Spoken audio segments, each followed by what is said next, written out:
ಸಂಪುಟ ಪುನರ್ರಚನೆ, ಕೆಪಿಸಿಸಿ ಅಧ್ಯಕ್ಷರ ಬದಲಾವಣೆ ಕೂಗಿದೆ. ಈ ಎರಡೂ ವಿಷಯಗಳ ಬಗ್ಗೆ ಸಿಎಂ ಡಿಸಿಎಂ ಚರ್ಚಿಸಿದ್ದಾರೆ. ಬೆಂಗಳೂರಿನಲ್ಲಿ ಗೃಹ ಸಚಿವ ಡಾಕ್ಟರ್ ಜಿ ಪರಮೇಶ್ವರ್ ಈ ಸ್ಟೇಟ್ಮೆಂಟ್ ಕೊಟ್ಟಿದ್ದಾರೆ. ಹೈಕಮಾಂಡ್ ಸಭೆಯಲ್ಲಿ ಏನ್ ತೀರ್ಮಾನ ಆಗತ್ತೆ ನಂಗೆ ಗೊತ್ತಿಲ್ಲ. ನನಗೇನೇ ಜವಾಬ್ದಾರಿ ಕೊಟ್ಟರು ಕೂಡ ಮಾಡ್ತೇನೆ. 25 ವರ್ಷಗಳಿಂದ ಪಕ್ಷದ ಸೂಚನೆಯನ್ನ ಪಾಲಿಸ್ತಾ ಇದ್ದೇನೆ ಅಂತ ಪರಮೇಶ್ವರ್ ಹೇಳಿದ್ದಾರೆ.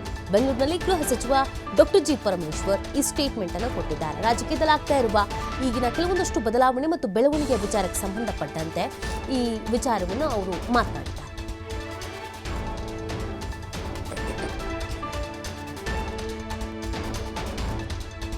ಮಾಡಿ ಹೈಕಮಾಂಡ್ನವ್ರ ಜೊತೆ ಚರ್ಚೆ ಮಾಡಿ ಸಂಪುಟದ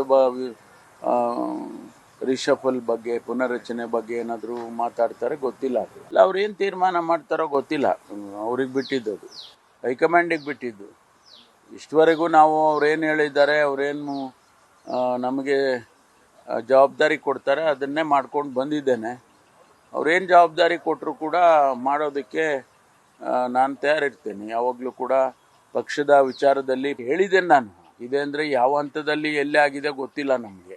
ಅಲ್ಲಿ ಮಾತಾಡೋದು ಕೇಳ್ತೀವಲ್ಲ, ಈಗ ಪುನರ್ರಚನೆ ಕೇಳಿದ್ರಿ, ಹಂಗೇನೆ ಕೆಪಿಸಿಸಿ ಅಧ್ಯಕ್ಷರ ಬದಲಾವಣೆ ಅಂತಲೂ ಕೇಳಿದ್ದೀನಿ.